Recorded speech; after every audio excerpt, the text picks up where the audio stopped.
Hello everyone, आप सभी का स्वागत है आपके अपने YouTube channel academic excellence school में। इस वीडियो में हम class 10 science chapter 1 chemical reactions and equation के बारे में पढ़ेंगे।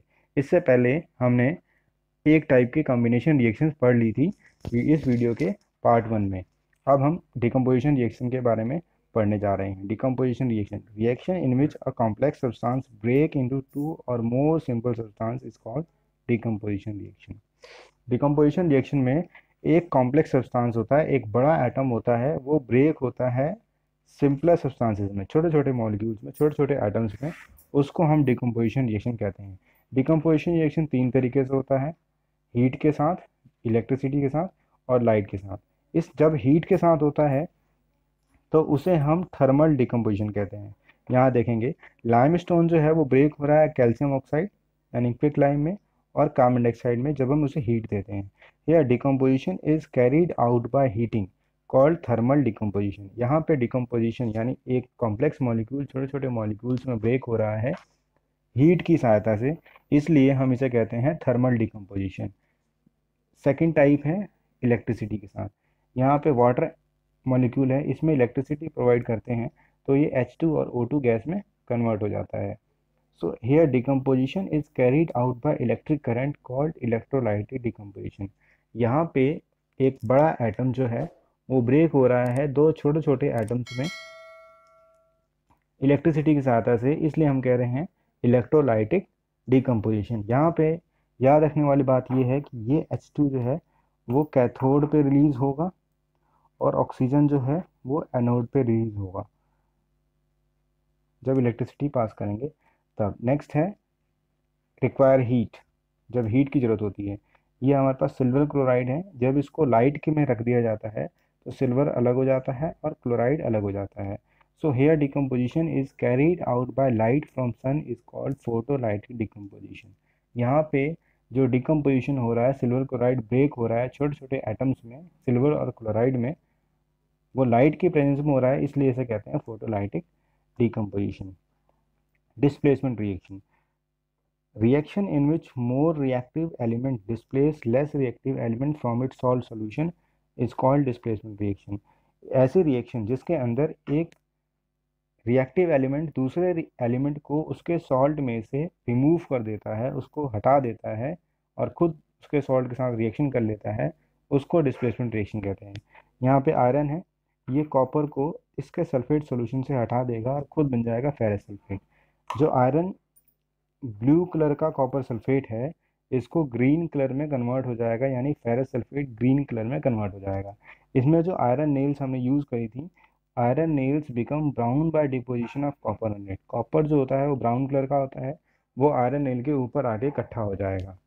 इसे हम डिस्प्लेसमेंट रिएक्शन कहते हैं, जहाँ पे एक रिएक्टिव एलिमेंट दूसरे रिएक्टिव एलिमेंट के सॉल्ट में से उसको रिमूव करके खुद पहुंच जाता है, उसको हम डिस्प्लेसमेंट रिएक्शन कहते हैं। नेक्स्ट है double displacement reaction. Double displacement reaction reaction in which new substance are found by mutual exchange of ions between two reacting compounds. यहाँ पे जो है ए बी और सी डी दो एटम्स हैं, ए सी के साथ चला गया, बी डी के साथ चला गया। यहाँ देखिए ए सी और बी डी, यहाँ पे दो एटम्स की प्लेस चेंज हो रही है। Sodium sulphate barium chloride, sodium chloride के साथ चला गया और बेरियम सल्फेट के साथ चला गया, तो यहाँ बन गया बेरियम सल्फेट और सोडियम क्लोराइड। बेरियम सल्फेट जो होता है वो प्रेसिपिटेट की फॉर्म में होता है। प्रेसिपिटेट का मतलब पानी के अंदर नहीं घुलता है और ये एब्सोल्यूट वाइट कलर का, क्रिस्टल वाइट कलर का अच्छे से दिखता है। तो इसमें क्या होता है, आयन्स एक्सचेंज होते हैं। सोडियम पॉजिटिव चार्ज होता है, बेरियम भी पॉजिटिव चार्ज होता है, सल्फेट नेगेटिव चार्ज होता है, क्लोराइड भी नेगेटिव चार्ज होता है। तो यहाँ का जो पॉजिटिव चार्ज बेरियम का है वो सल्फेट के नेगेटिव चार्ज के साथ रिएक्शन करता है और सोडियम जो पॉजिटिव चार्ज है वो क्लोरीन नेगेटिव चार्ज के साथ रिएक्ट करता है।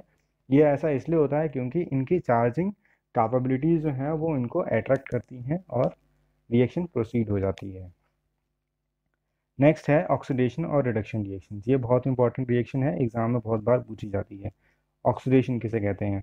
Addition of oxygen to reactant. यहाँ पे ऑक्सीजन का ऐड होना रिएक्टेंट साइड में ऑक्सीडेशन कहलाता है। Removal of oxygen from reactant, यहाँ पे ऑक्सीजन को रिमूव किया जाता है तो इसको हम रिडक्शन कहते हैं। Removal of hydrogen from reactant and addition of hydrogen to reactant. यहाँ पे एडिशन ऑफ हाइड्रोजन करा जाएगा रिएक्टेंट के साथ, तो उसे हम कहेंगे रिडक्शन रिएक्शन। यहाँ पे removal of hydrogen from reactant करा जाएगा, तो उसे हम कहेंगे ऑक्सीडेशन रिएक्शन। रिडॉक्स रिएक्शन एक थर्ड टाइप ऑफ रिएक्शन है जो ऑक्सीडेशन और रिडक्शन दोनों रिएक्शंस को ऐड करने पे बनती है। जैसे oxidation and reduction takes place together in a reaction is called redox reaction. So ये जो टाइप है ये रिडॉक्स रिएक्शन है, क्योंकि यहाँ पे रिडक्शन भी हो रहा है और ऑक्सीडेशन भी हो रहा है। नेक्स्ट पढ़ते हैं ऑक्सीडेशन इन डेली लाइफ। डेली लाइफ के अंदर ऑक्सीडेशन कहाँ कहाँ पे होता है। तो फर्स्ट है corrosion. Metal attacked by air water and acid becomes weak and upper layer shed out is called corrosion. Corrosion क्या होता है, कोई भी मेटल है उस पर एयर वाटर या एसिड जब पड़ता है तो वो ऊपर की लेयर उसकी वीक हो जाती है और हटने लग जाती है, पपड़ी बन के बाहर निकलने लग जाती है। ऐसी कंडीशन को हम कोरिजन कहते हैं। ये डिफरेंट एलिमेंट में डिफरेंट तरीके से होता है। जैसे ब्राउन कोट और layer surround iron after corrosion is called rust. Iron के केस में इस कोरिजन को रस्ट का नाम दिया गया है। यहाँ क्या होता है, ब्राउन कलर का कोट आ जाता है, ब्राउन कलर का कलर आ जाता है आयरन के ऊपर जब उसमें जंग लगता है। तो ब्लैक कोट और layer surround silver after corrosion. जो सिल्वर होता है उसके ऊपर ब्लैक कलर आ जाता है तो उसको हम कोरिजन कहते हैं। ग्रीन कोट और layer surround copper after corrosion. Green colour का कोट आ जाता है कॉपर के ऊपर। कॉपर के जो वेसल्स होते हैं, लोटा होता है या थाली होती है या फिर प्लेट होते हैं, ग्लास होते हैं, वो अंदर से ग्रीन कलर के हो जाते हैं जब उनको कोरिजन होता है। तो ये एग्जाम में पूछा जाता है कि ब्राउन कौन सा मेटल होता है, ब्लैक कौन सा मेटल होता है और ग्रीन कौन सा मेटल होता है। Corrosion prevented by galvanisation, electroplating and painting. Galvanisation का मतलब है कि दो एटम्स को एक निश्चित अनुपात में मिला दिया जाता है तीसरा एलिमेंट बनाने के लिए। इलेक्ट्रोप्लेटिंग का अर्थ है कि एक एटम को ऊपर दूसरे एटम की लेयर चढ़ाई जाती है इलेक्ट्रिसिटी की सहायता से। पेंटिंग का मतलब है एक एटम यानी एक एलिमेंट के ऊपर दूसरे एलिमेंट की लेयर चढ़ाई जाती है मैनुअली, उसको हम पेंटिंग कहते हैं। इन तीनों तरीके से कोरिजन को बचाया जा सकता है, जंग लगने से बचाया जा सकता है आयरन को। अब रेंसिडिटी के बारे में पढ़ते हैं। आपने सुना होगा fat and oil react with oxygen to become rancid which gives bad smell, bad taste and slippery touch. जब फैट और ऑयली सब्सटेंस रात को हमारे यहाँ बच जाता है और रात को रखा रह जाता है तो उसकी सुबह पे बैड स्मेल आती है, उसमें से बैड टेस्ट हो जाता है और टच करने पे स्लिपरी हो जाता है। तो ऐसी कंडीशन को हम रेंसिडिटी कहते हैं। रेंसिडिटी से बचने के लिए हम उसका रेफ्रिजरेशन कहते हैं, मतलब कीपिंग थिंग्स इन फ्रिज, उसको फ्रिज में रख देते हैं। Nitrogen gas, chips packet filled by nitrogen gas. Chips packet जो होती है उसके अंदर जो एयर भरी होती है वो बेसिकली नाइट्रोजन गैस होती है। ये ऑक्सीजन की सप्लाई को उस चिप्स से रिएक्शन करने से रोकती है। Keep food in airtight container so that it doesn't react with present oxygen in air. So हम फूड को एयर टाइट कंटेनर में रखते हैं ताकि ऑक्सीजन जो एटमोसफेयर में है, एयर के अंदर है, वो उनके साथ रिएक्ट ना करे और वो ऑक्सीडाइज ना हो, खराब ना हो। नेक्स्ट टाइप ऑफ रिएक्शन है exothermic reaction. Reaction in which heat is released along with product formation is called exothermic reaction। एक ऐसी रिएक्शन जिसके अंदर हीट रिलीज होती है, हीट बाहर निकलती है, ऐसी रिएक्शन को हम एक्सोथर्मिक रिएक्शन कहते हैं। ये मीथेन है, ऑक्सीजन के साथ रिएक्शन करता है तो कार्बन डाइऑक्साइड, वाटर और हीट रिलीज होती है। ये मीथेन वही मीथेन है जो हर फ्यूल में होता है, चाहे पेट्रोल हो, डीजल हो या फिर वो वुड हो। Endothermic reaction, reaction in which heat, light और electricity is carried to break reactant to form product is called endothermic reaction. एक ऐसी रिएक्शन जिसके अंदर हीट, लाइट और इलेक्ट्रिसिटी की जरूरत होती है किसी सब्सटेंस को ब्रेक करने के लिए, उस रिएक्शन को हम एंडोथर्मिक रिएक्शन कहते हैं।